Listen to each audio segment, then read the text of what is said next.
For our project, we will be covering the colonization of New Zealand. To begin with this, we first need to know what New Zealand was like pre-colonization. Maori originated with settlers from eastern Polynesia who arrived in New Zealand in several waves of canoe voyages sometime between 1250 and 1300. Over several centuries in isolation, the Polynesian settlers developed a unique culture with their own language, a rich mythology, and distinctive crafts and performing arts. They had no major institutions, but they did have tribes with chiefs and leaders. New Zealand had been briefly visited by a Dutch explorer, Abel Tasman, who sketched sections of the two main islands' west coasts in 1642. Britain arrived in 1769 to 1770, where a man named James Cook mapped almost the entire coastline. Following Cook, New Zealand was visited by many trading ships from Europe and North America. They traded European food, metal tools, weapons, and other goods for timber, Maori food, artifacts, and water. Many encounters between Britain and the Maori passed without conflict for 60 years. In 1788, Captain Arthur Phillip assumed the position of governor of the new British colony of New South Wales, which according to his commission included New Zealand. Later, British government then appointed James Busby as a British resident to New Zealand in 1832 following a petition of Maori. In 1835, after an announcement of impending French settlement, the vague and ill-defined United Tribes of New Zealand sent a declaration of independence to King William IV of the United Kingdom, asking for protection. With the proposed settlement of New Zealand by the New Zealand Company and the dubious legal standing of the Declaration of Independence, it prompted the Colonial Office to send Captain William Hobson to claim sovereignty for the United Kingdom and negotiate a treaty with the Maori. This all led up to the signing of the Treaty of Waitangi in the Bay of Islands on February 6, 1840. Hobson declared British sovereignty over all New Zealand on May 21, 1840. With the signing of the treaty and declaration of sovereignty, the numbers of immigrants, particularly from the United Kingdom, began to increase. The colony gained a representative government in 1852, and the first parliament met in 1854.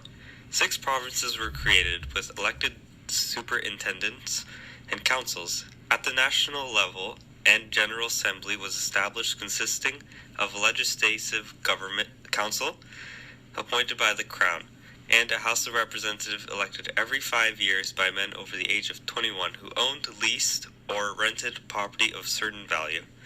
In 1856, the colony effectively became self-governing, gaining responsibility over all domestic matters other than native policy.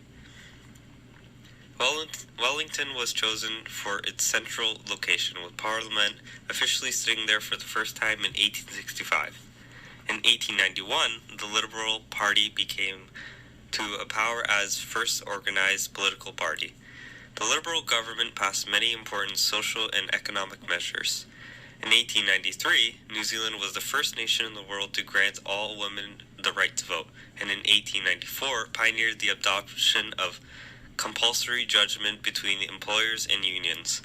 In 1907, at the request of the New Zealand Parliament, King Edward VI proclaimed the New Zealand a dominion with the British Empire, reflecting its governing status. In 1947, the country adopted the Statute of Westminster, confirming that the British Parliament could no longer legislate for New Zealand without the consent of New Zealand.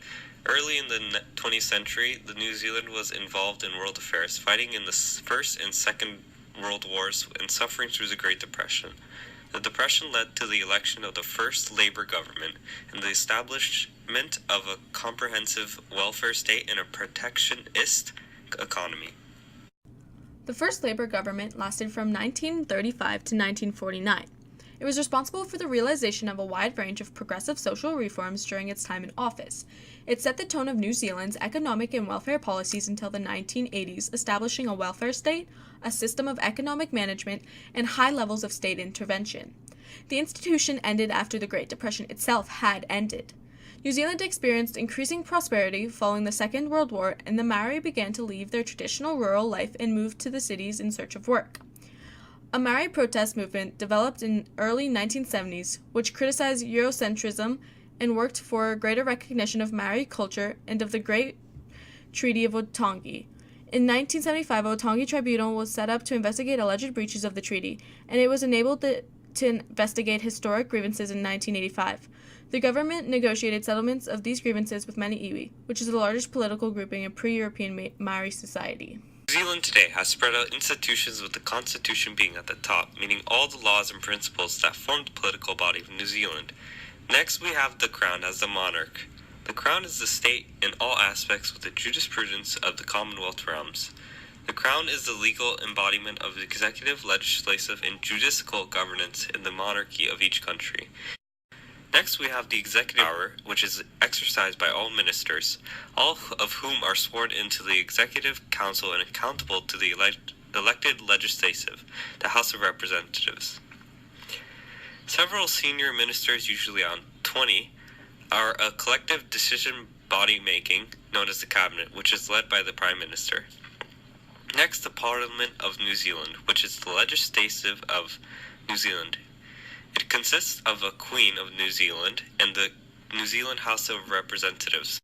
These are 71 MPs elected directly into the electoral seats, and the remainder are filled by the list of MPs based on each party's share of total party votes. The electoral seats are a majority filled by the Maui.